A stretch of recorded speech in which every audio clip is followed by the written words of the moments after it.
Thousands of Montana children are in a limbo called foster care. It's a system kids enter afraid and alone and often turn the age of 18 without finding a permanent home. That heartbreaking reality is known as aging out. Well, today, 3,900 Montana kids are in foster care, with nearly 500 of them awaiting adoption. In this special report tonight, Q2's Asia Gore takes us for a walk in their shoes to show us the challenges foster kids face now and later. My life today is basically just taking care of that little one and raising him to have a good life that I never had. Jasmine McCrae is a 21-year-old single mother. Her baby, King, is her pride and joy. Jasmine wants to be the mother she never had. She had a terrible drinking issue and she just snapped one night and ended up cutting off all my hair with a butcher knife. My brother ran in the snow in just his pajamas to go get help. I do have a big scar on my head.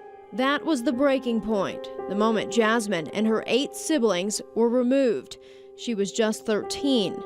Jasmine entered Montana's foster care system and lived with 5 different families over the next 5 years. I've been to Laurel, I've been to Senior, Skyview, and West. Before she graduated from any of those schools, Jasmine emancipated herself and dropped out.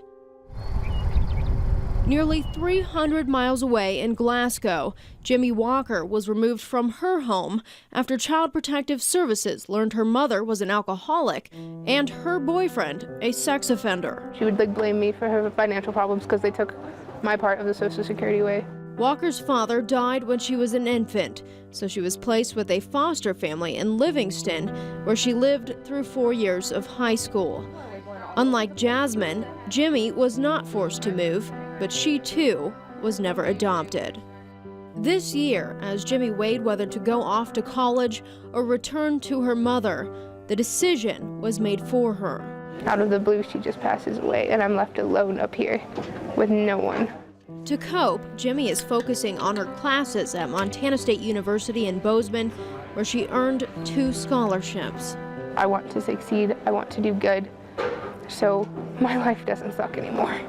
Jasmine and Jimmy entered the same system and left on 2 different paths. State data shows 65 Montana kids aged out just last year. Many are now in jail, on government assistance, even homeless. Suzanne Braun with Child and Family Services says a lack of foster parents and high caseloads for social workers keeps kids in limbo. Best practice would be in the lower 20s. So our workers are carrying double that. To help bridge the gap, programs like Chafee offer career guidance and life skills. Early on, I really pushed education and learned really quickly that these kids don't grow up in homes where they're required to go to school, and that's not made important.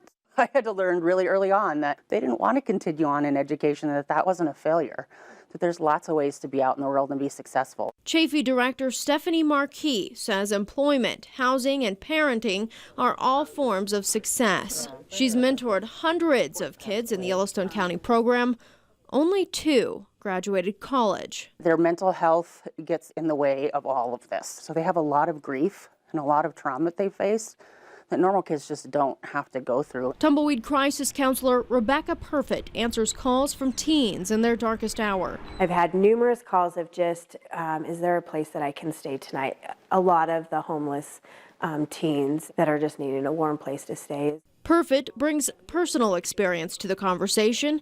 She was in foster care, shuffled through 5 different homes in just over a year. It's just feeling alone and not belonging to any family. No one's going to understand you. Perfect did not age out. She was returned to her mother. And Braun says that's the goal, reunification. But for many kids, home is too dangerous. Entering the foster care system should be an experience for them that reaches out and embraces them and wraps around them to get them the services that they need. But it also can come with a different set of trauma for children as well. As they navigate adulthood, it's not without the trauma they experienced as children. Jasmine and Jimmy tell me they want a system of care redesigned with kids in mind, one that offers options and gives foster kids a voice. In Billings, I'm Asia Gore, MTN News. Thank you very much, Asia. Wow. Neglect, abuse, and exposure to illegal substances are the most common reasons children are placed in foster care here in Montana. To learn more about how you can help, we invite you to visit our website, ktvq.com, for more information.